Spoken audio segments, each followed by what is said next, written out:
presentation of AIT. She was desperately afraid of her husband's anger. Quickly, a plan formed in her. Hello, I'm Roscoe Lee Brown, and this is Mrs. Allen's class at the Euclid Elementary School in Los Angeles. I've come here today to talk with you about something vitally important to all of us: achieving success in our schools. Success in most fields depends on a combination of talent, timing, hard work, and good luck. It's something that no one can promise or guarantee.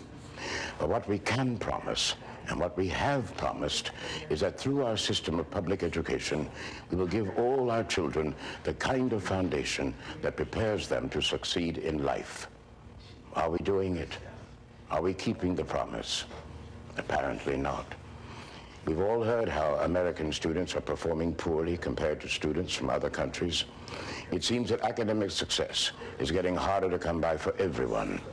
But for poor children, especially for poor minority children, the possibility of getting a good basic education has become more and more of an impossibility. And that says more about how we are educating our children than it does about the children themselves. There's plenty of evidence to show that problems of poverty, race, and adverse social conditions can be overcome. They can be overcome by good teaching and by schools that provide the right direction at the right time. Nothing can replace the feeling of achievement that comes with success in learning. It provides a foundation of confidence that can make all the difference in a person's life. Achievement in school and making a difference. That's what this project is all about. It's called Every Child Can Succeed. Think about that. Every child can succeed. It's a statement of faith in the power of teaching. It's a call to action for our nation's schools.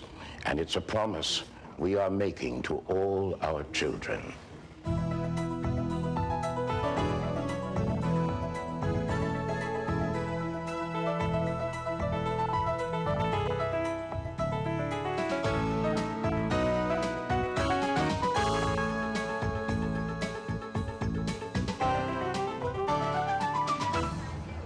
These children are on their way to the future.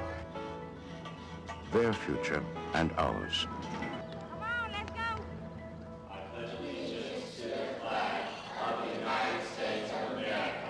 The schools we send them to are supposed to be expressions of our commitment to a new generation. Under God, indivisible, with liberty and justice for all. But are all of our children being well served? If not, are we up to the challenge? Flag of America, a salute we give to you.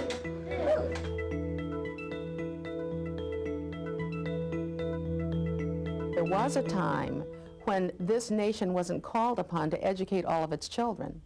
We were called upon to educate the leaders, which were about 20% of our student population, and then we had to educate about 30% of our student population to assist that 20%, and the rest of the folks could go into factories or they could be throwaways. But in this information age, all of that has changed. This is a day where all children must learn, all children must be able to be fully employed. All of our children have to become thinking individuals, because there are no rote memory kinds of jobs. There's no work for just hard-working, earnest people who aren't able to think in a critical way. Those days are gone forever.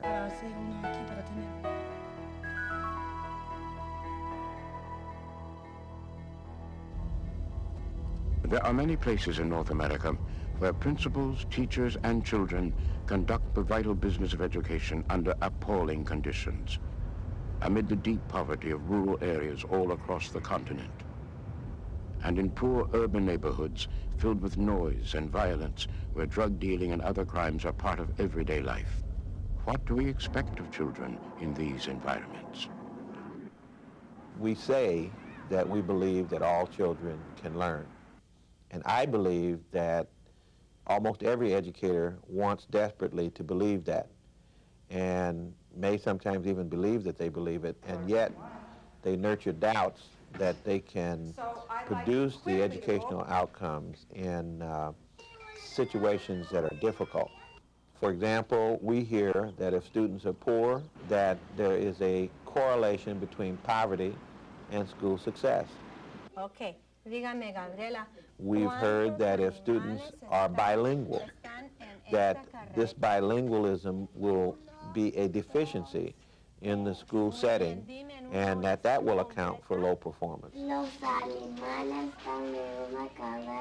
We've heard that single-parent families are a problem, that if there's no father in the home or no mother in the home, the child is doomed to failure because of the fact that parents cannot provide the kind of support in that environment. If they live in neighborhoods that are culturally deprived, that are drug-infested, on and on and on.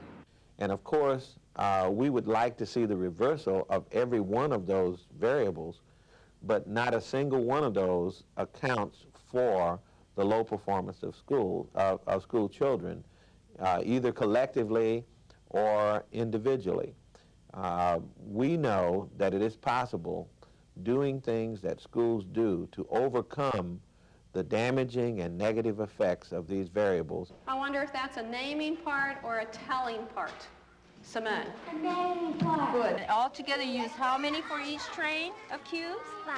5. Okay, good job. Will you take that home and read to your mommy and daddy? This is a practice. In his book, Savage Inequalities, Jonathan Kozol simply dismisses explanations that point to deficits in the child as reasons for failure. Plot. Oh, my. Plot.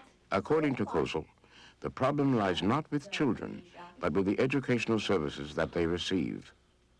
Some schools reject the notion that poverty, minority status, and a single-parent situation inevitably spell academic failure for a child. Instead, they believe that all children can learn, and that it's the school's job to teach them. Louise Smith, former principal of Charles Rice School in Dallas, subscribes to that point of view. The perception of a school in South Dallas or in any inner city area in an urban school district is that inner city kids cannot learn, that they are deficient in some way, and I'm here to make sure that that is a myth, that it is not true, absolutely not true. These kids can learn, they're all born with the brain, and it's our job to enrich that brain, to nourish it, and to come out with an educated person. Ms. Baker's going to work with him. Doris Brevard, principal of the Vann School in Pittsburgh, agrees that it is the school's responsibility to educate the child. So often the African American child has a defeatist attitude. For so many years you heard constantly that the African American child could not learn. And it was our aim here to prove that the African American child could achieve just as well as any other child, and that we didn't have to use any special methods. We don't have any hidden secrets. We're just using the curriculum that's provided by the board, but our secret is we meet the needs of our children. We're going to do this step by step. We're going to get it right. If our schools are to be everything that they can be, it is absolutely essential that we have a deep and abiding faith in the abilities of children and in the abilities of educators to stimulate children to the point of academic excellence. Let's see if you can outdo me with this one. What is 3 Despite the myths, there are schools succeeding with all children. times 7?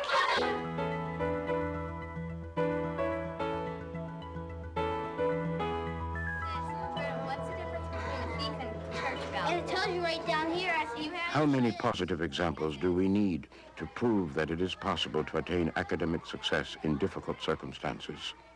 Touch your table. Touch you.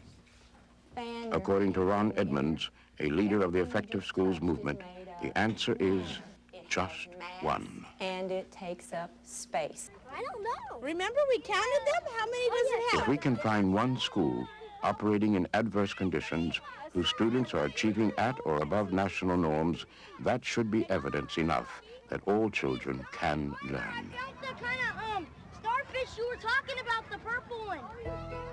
That's the premise of a project called Every Child Can Succeed. As part of that project, we tried to find an example of success among schools serving poor and minority students. We found more than one.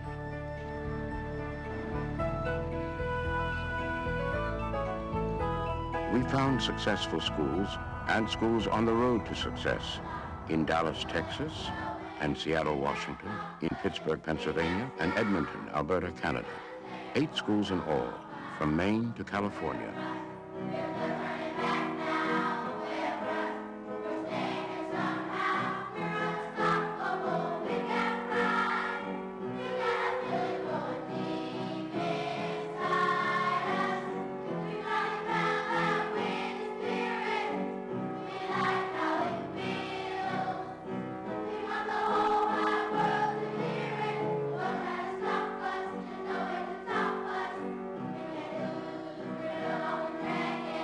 According to the conventional wisdom, the children in these schools ought to be failing.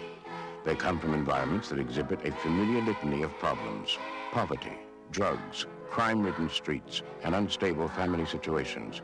And yet, in the schools we visited, success was the rule, not the exception. It's very important that when you finish writing on here... In our sample schools, scores on standardized achievement tests place the school well above the norm in math and reading, often in the top quartile. While they are not the only criteria for judging success, standardized tests do provide an objective and comparable measure of academic achievement. They can demonstrate a school's determination to become or to remain successful. What are our possible answers? Good morning, boys and girls. Vann School in Pittsburgh, for example, under the leadership of Doris Brevard, has had a long history of success as measured by test results. Over the last 18 years, her school has consistently ranked at the top of the Pittsburgh public school system. But for Mrs. Brevard, high test scores are evidence of something more fundamental. So I'm looking forward to a letter from you. A successful school is a school within which a child is totally educated, and every child meets his or her potential. Well, of course, you can get any test score you want. That's not a problem. But I feel, I make the statement often that a Vann student can take any test and the score will be the same on that test as it is on the California Achievement Test, because we teach the curriculum. Therefore, the child will be able to pass successfully any test. In every successful school we saw, teachers and principals expressed the same kind of confidence in their students and in themselves. We think we can make a difference. We think the teachers can make a difference, and that we think that we can enable and create environments that help students to be confident and competent in their learning. Greatest school on earth. The Every Child Can Succeed project has several components. One component is a series of 6 half-hour video programs depicting successful schools. These programs allow the viewer to visit one or more elementary schools that are working successfully with students.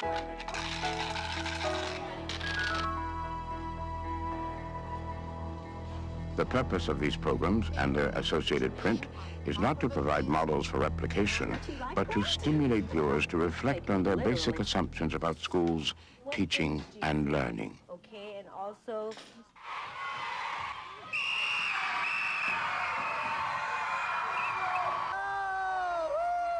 By viewing the successful schools examples that we have brought to you, it is my belief that it will raise the level of hope and faith in the teaching process and will stimulate educators to think in even more expansive terms about the kinds of things that they can do to take responsibility for the academic achievement of their children.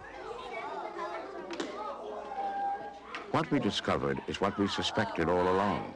Successful schools have a lot in common with each other. While each school is unique, there are some essential elements that cut across boundaries of race, geography, and economic condition. Take a scoop of stuff from the bottom, let the water drain out.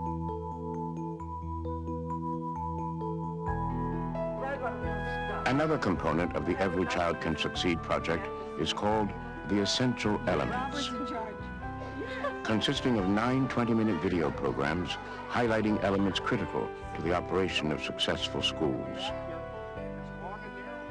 The Essential Elements component is accompanied by print materials to aid in discussion and planning.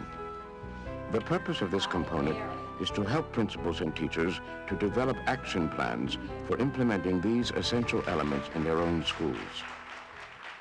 I am confident that we have arrived at a set of essential elements that will assist educators to analyze their own existing practices and to plan for the future in very effective ways. All these essential elements work together to create a successful school. They vividly demonstrate what is possible even under the most difficult conditions. That you can work on real simply, because these kids will be good writers because they can express themselves. Right. It's just the mechanics they need to know. Now, as for long, take a topic like staff development. Their sentences were a lot shorter. In the staff development program, you see how these schools support professional growth. From informal sessions between principals and teachers to formal in-service sessions at which teachers share techniques that have proven to be successful. Put your theme title. Milk. Was milk on the menu? What milk was on the menu? You'll see how Principal Gary Tubbs in Seattle models good teaching by demonstrating it himself in the classroom.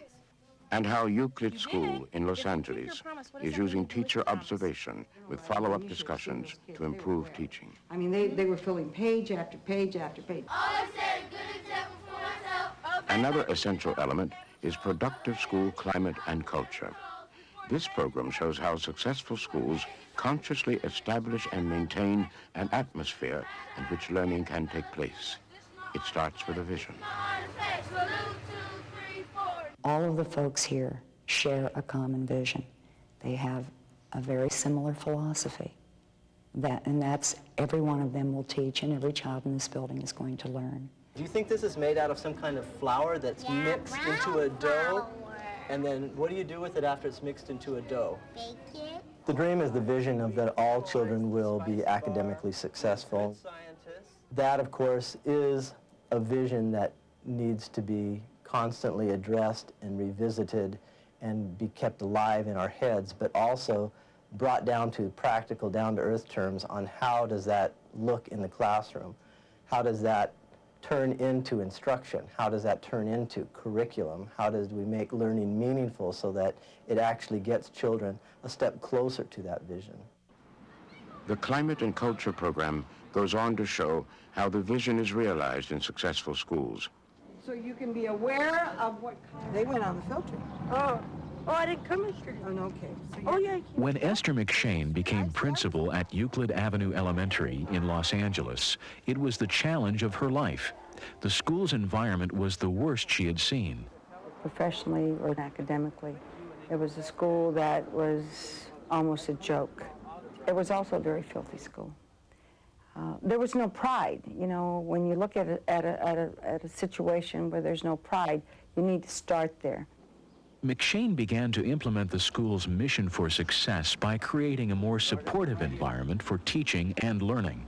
Her action showed the staff and students that their new principal cared about them. And if somebody shows you that they truly care, then people begin to feel they're important. I'm important. I can live up to whatever she thinks I'm capable of doing. Of course, a clean environment is only the beginning.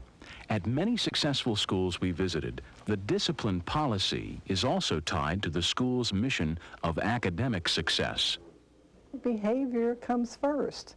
In order for kids to learn, they must know how to behave in school. They must know how to come in school, sit, listen to the teacher in order to learn. No child can learn if they're talking when the teacher is talking. They miss out on too much.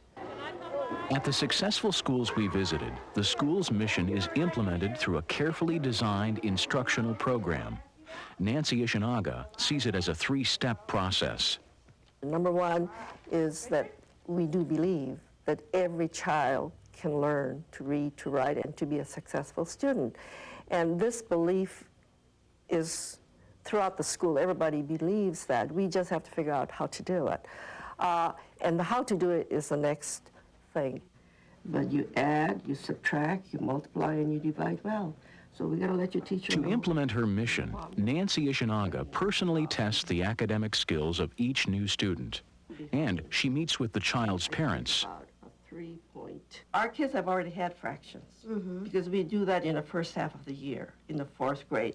So my suggestion to you is to go to the drugstore and look for workbooks on simple fraction and help her with that. Oh, I know that good. I know Okay. fractions.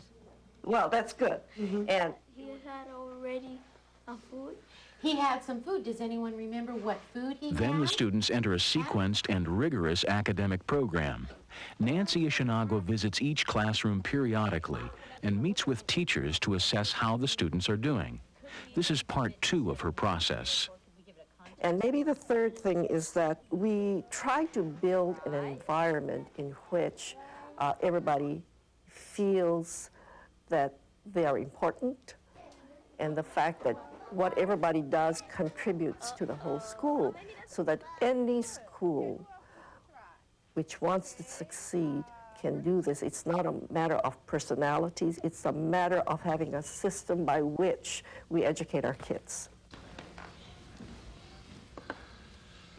Oh, I like the way you did that. Did you All the see components of the Every Child Can Succeed project point to one very simple conclusion. Teaching children in at-risk situations isn't easy, but it isn't mysterious either. Marcus. All right, anything else a writer can do to make a story humorous, Amber? He can use figurative language. It's being done successfully in a number of schools across North America by principals and teachers who are committed to educating children and who are working together to achieve that goal. How do you agree with that? Our problem is really how to disseminate the information about people who have already solved problems. Which number is in the 100 billion? Some educators believe that the achievement of children is due primarily to internal factors or to their social, cultural, and economic background. 500 billion? 2 plus 0 equals 2. How many agree with Marissa? 4 equals 18. Excellent. Mechanic. Good for you. In fact, we know that the power of teaching is responsible for outstanding student success, and we believe that this series of tapes demonstrates that clearly. We know that the dream of success is possible, and we know that there are essential elements that can give it shape and substance. So what's next? This is a cone. A what? A what? A what? A what?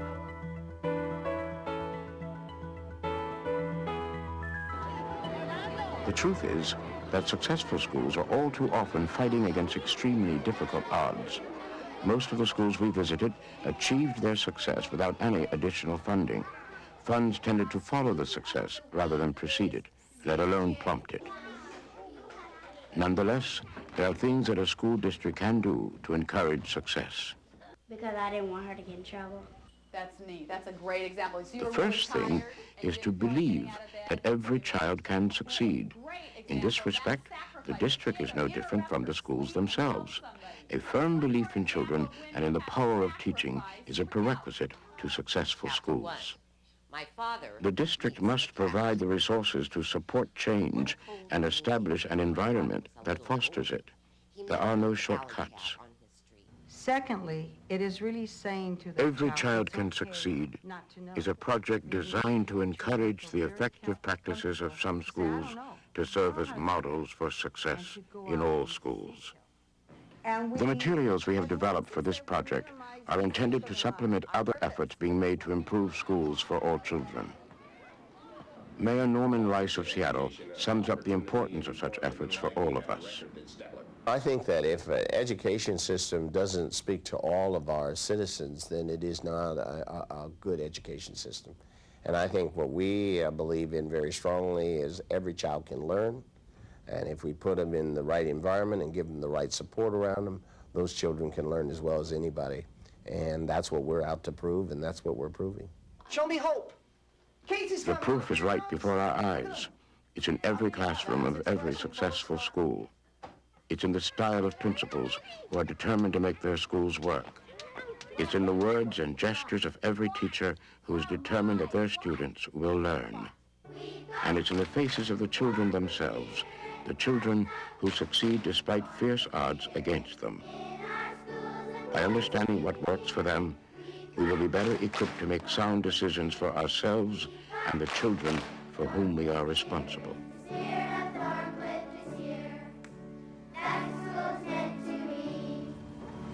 Is it easy? No, it isn't easy. It takes constant effort to achieve and to maintain success. It takes dedication, leadership, vision, and determination. And it takes time, in some cases as long as 5 years or more, to turn a school around academically. But it's an effort we have to make. Effective education for all our children is a promise that we must keep. What's at stake is something too valuable to risk: our future. For the sake of that future, we need to resolve the educational problems this country faces. The successful schools presented in this series prove that the resolution is within our grasp. The rest is up to us.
A presentation of AIT.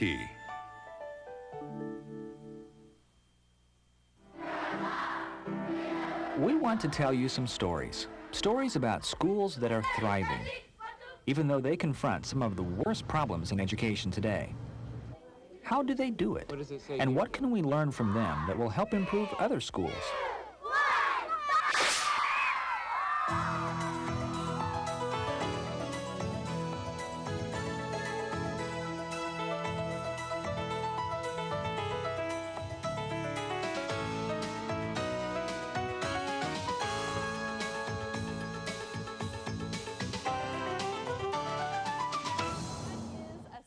Maybe you want to improve your school, and you'd like some help.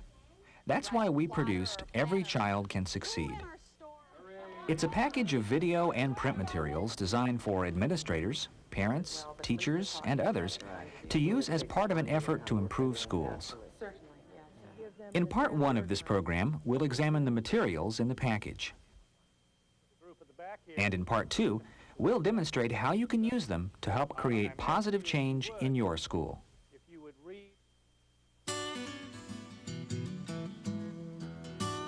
Every Child Can Succeed has three components: the demonstration component, the successful schools component, and the essential elements component. The demonstration component is for school trustees, administrators, teachers, and parent and community groups. This component includes 2 video programs. The first is Promises to Keep, Achieving Success in Our Schools. We say that we believe that all children can learn. And I believe that almost every educator wants desperately to believe that, and may sometimes even believe that they believe it, and yet they nurture doubts that they can produce the educational outcomes in situations that are difficult. The other video program in the demonstration component is Using Every Child Can Succeed, which you're watching now. Besides the video programs, the demonstration component also contains a guide for educational policymakers, including advice on how to support change at the local level. The purpose of the demonstration component is to encourage policymakers to adopt plans and commit resources to meet the needs of all students. The second component in Every Child Can Succeed is the Successful Schools component. It's for administrators, teachers, community members, and parents. The Successful Schools component features 6 30-minute video programs. Wouldn't it be great if your entire staff could go on a field trip to 8 diverse and successful elementary schools? Well, here's the next best thing. We'll bring the schools to you. The programs are The Van School, A History of Success in Pittsburgh. Charles Rice Learning Center, an oasis in Dallas. LA Stories, Bennett Q and Euclid Avenue. New Suncook School, Achievement in the Woods of Maine. This is a school with one. Every facial thing has a feeling. All of a sudden, your team's down there, you're down 2-4, Casey's coming to bat. Thorncliffe Community School, Student-Centered Learning in Edmonton. To the south. And Northwest Passages, Alki and Beacon Hill in Seattle. You're missing a part. And the part that you're missing In this class, Lori Eba and Diane Tompkinson are teaching their first graders about sea life. They're about to take a field trip to the beach. Sat down. Remember we counted them? How many does it have? It has 20. The next day, they're off on the field trip. 50 first graders, newly certified as beachologists. Can you see the 2 feet? Miss Filer, I found the kind of starfish you were talking about, the purple one. Oh, I see it. What do you see? Those raspberries. They attach to the rocks with all these 2 feet. And they become totally engrossed in what it is that they're doing. And the motivation is there, the feeling that, God, we want to learn all we can about it. And it just seems to create a feeling in them that they can do it and they want to do it. And it has meaning to them. And I think that's the whole point of what we're doing for kids, is to create meaning for them. Along with the 6 video programs, the Successful Schools component includes a facilitator's guide. The guide has suggested workshop agendas, handouts, background details on the featured schools, and tips on how to use the videos to stimulate discussion. The purpose of this component is to encourage viewers to consider, and maybe even reconsider, their fundamental assumptions about schools and schooling. If we don't believe that every child can succeed, if we don't have that attitude, all these resources and wonderful computers and so forth aren't going to do us any good, because we will use those resources for certain children and not for other children. So I think it's an attitude shift. The third component in Every Child Can Succeed is the Essential Elements component. It's primarily for principals and teachers. This component has 9 20-minute video programs. The videos explore elements that research has identified as essential for school improvement. The essential elements are instructional leadership, school leadership, high expectations, parent involvement, productive climate and culture, monitoring student progress, learning essential skills, effective instructional strategies, and staff development. Okay, how do we spell disgusting? What you're watching now is the end result of previous staff development. Teacher Diane Tompkinson was looking for active listening techniques. A staff development expert from outside the school showed her how to use an instructional technique called Story Painter. The children paint a picture to present their vision of what a story is about. You get a lot better listening skills when they try to imagine what is going on in the story, and particularly when they know they're going to have an opportunity to paint their favorite part, and that we are going to work with a story and describe that chapter. What do you want to say about Chapter 3? What do you think Savun was illustrating here? Because Story Painter works so well in Diane Tompkinson's class, Joan Dorr of the Academic Achievement Office has come to Alki School to share the process with others. The student got up and told about the cat in the first chapter. The other students added information. And together then, with the teacher modeling and the students directing, you know, this sequence, this is the summary of the first chapter that they came up with.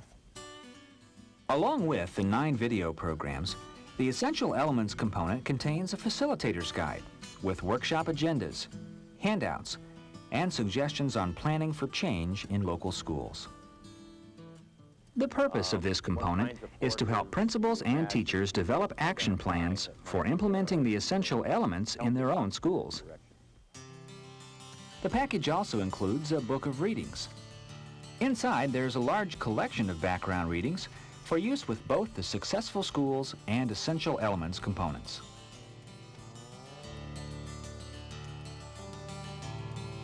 A lot shorter. There is no one correct way to use the Every Child Can Succeed materials. The components have several different audiences and purposes. But the primary purpose of the series is to support improvement and reform at the local school level. Here's a suggested format that uses all of the materials effectively. At the first session, show the Promises to Keep video program from the demonstration component. If our schools are to be everything that they can be, it is absolutely essential that we have a deep and abiding faith in the abilities of children and in the abilities of educators to stimulate children to the point of academic excellence. The fact is that we've got the information and we know it can be done. We haven't done it. You know, we know attribution theory. After you've watched the video, discuss it. Then decide whether your staff wants to see more materials. If they do, schedule another session.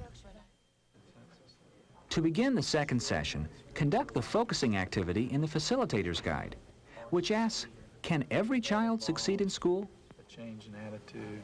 Instead of looking at those factors and saying, well, these are the reasons why these kids aren't performing, you look at those factors and you say, well, they seem to be doing well over here, so why don't the 3 of you take a look at what is going on over here that's causing those kids to be successful? They're the same kids. The backgrounds are very similar. So it has to be something that's going on in your schools to cause these kids to experience success that's not going on in Yeah, ours. and probably the resources are the same or approximately the same at both And they schools. looked at So then basically there is those. another.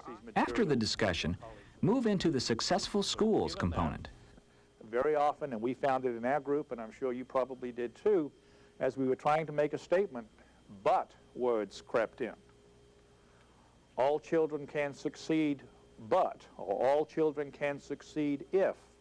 You know, those types of things become barriers.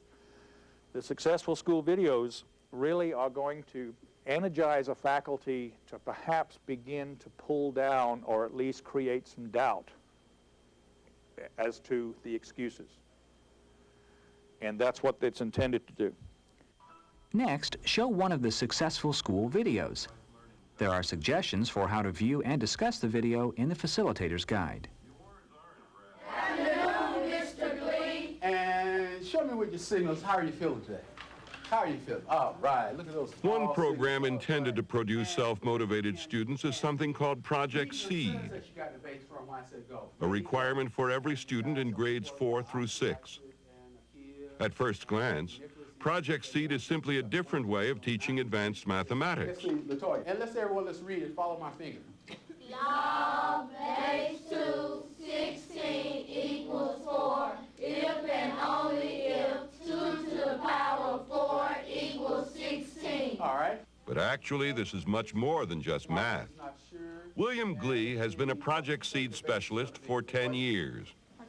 We use mathematics as a tool, and the tool is to raise their self-confidence and self-esteem. You can raise their self-esteem by teaching them how to play chess. But when you teach them the mathematics and get them excited about their learning, education, because education is the key for a lot of these kids to be successful. After watching the program, focus the discussion on the school in the video. Strong leadership of the principal. You know, that jumps out right at you. In fact, it's almost frightening. If I was a faculty member there, I might, I'd have to assess right quick, like, now, do I really want this? I think strong instructional leadership of the principal, the overall, the high expectations, certainly they're on the part of all faculty members. We saw hands-on activities taking place. They did address varied learning styles. They talked about the Socratic questioning technique relative to Project Seed. In the third session, you might watch another Successful Schools video. All of us want to get along. He's also devoted to maintaining discipline. Any conflicts, but when conflicts do come up, we need to handle them, because you're going to have conflicts throughout your whole life. And you need to have the skills. Sometimes it's done in a group. Handle those conflicts when they do come up. School's not a happy place when you don't have friends. Sometimes one-on-one. Behavior that is disruptive that interferes with the teacher's teaching or interferes with other children's learning needs to be dealt with immediately and specifically and fairly and lovingly. And it's not just one person's job. Again, it's one of those dynamics of a successful school that everybody works together. After the video, follow the same discussion format as before. Among those things you saw, what do all three of these schools have in common? At the fourth session, compare the schools you've seen. Secondly, in what ways are these three schools most different? No. Beacon Hill didn't. No, Beacon Hill was ungraded. Beacon Hill had regular grades. Had rate in the early childhood models when they mainstreamed. You mainstream your special need kids right into the class. I thought they both did that, didn't they? Okay. But not the first one. But Alki was the only one that was non-graded. Right. Use the suggestions and handouts in the facilitator's guide to help focus the group discussions. What is behind your bringing that up? Discipline is very important to a school, and particularly important is how the discipline is rendered. And it seemed to me that this fellow gave a rendition of discipline that was compassionate but firm, and it wasn't so much punitive. And how you handle discipline is one of the factors in having an effective school. But in the Beacon Hill tape, we saw that it was actually dealt with, and the other two tapes were almost too good to be true. The program is intended to cause reflection, not replication necessarily. Now, there's nothing wrong with seeing something in tape that really excites you and that you grab onto and say, let's run with that, let's adopt that here, let's try to get that in place here. And to reject something that you've seen in another tape because it doesn't seem to strike your fancy, your context, your situation. The programs get the school staff dealing with the issues that they identify are important. Whether they see a discipline approach on the tape that they like or not, the fact that the tape somehow gets them to talk about discipline may be what we're after. By the fifth session, you should be ready to set priorities and decide what essential elements to examine in detail. Show the related video program. Imagine a school called Euclid Avenue Elementary in East Los Angeles. It is dirty, dangerous, one of the lowest achieving schools in the city. Now imagine that someone calls and says you are to leave your successful school and become the new principal at Euclid. It happened to Esther McShane. I actually thought it was a joke. I resisted. I said, I'm not coming. And I was told, I'll meet you there at 10:30 the next morning. And it certainly was a shock. I didn't want to be here. I wasn't looking for another challenge. Ruth Johnson of the California Achievement Council understood the problems at Euclid. There was racial tension. There was tension of teachers that were not talking to each other in the halls. There was no focus on looking at kids and achievement. It was a fractured school, very fragmented. Throw things out the car? Absolutely. That we're gonna have the cleanest highways in the world with the kids in this classroom. What else? Esther McShane developed a clear mission for her new school. Academic success for every child. Recycling. That meant cleaning up the campus, improving instruction, and increasing student achievement. I have made a difference because I have empowered people. Are you ready for them? After you've watched the program, use the tips in the facilitator's guide to generate discussion and to begin planning for school improvement. If the goal were to improve our communication... Of course, besides covering the suggestions in the guide, you're always free to add your own techniques and insights on school improvement. Right. And to overcome resistance, you need three things. There has to be dissatisfaction with the status quo. But if you just have dissatisfaction all by itself, that's not enough. You also need a vision of a preferred future.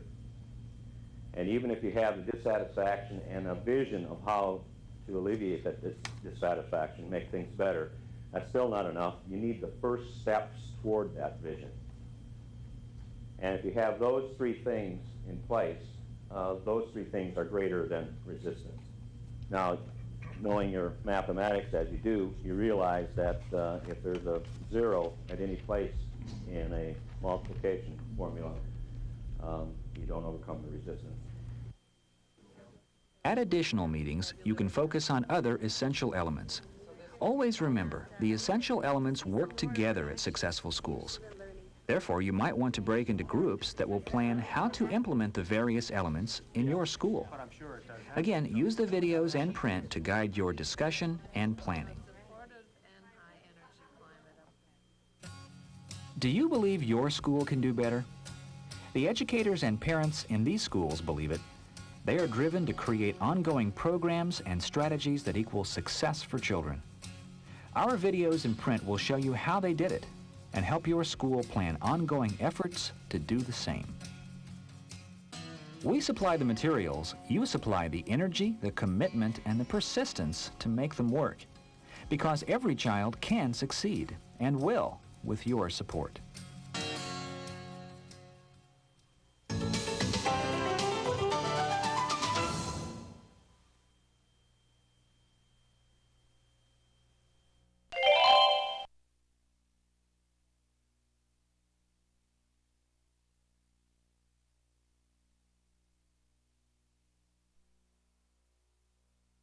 Oh, those are actually a little shorter.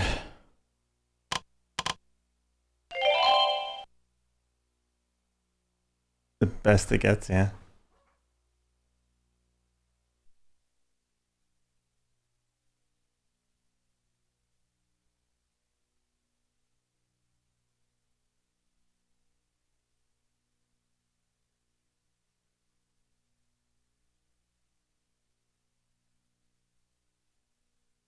I mean, isn't the fireworks the best any of Lightspan gets? Those magical fireworks?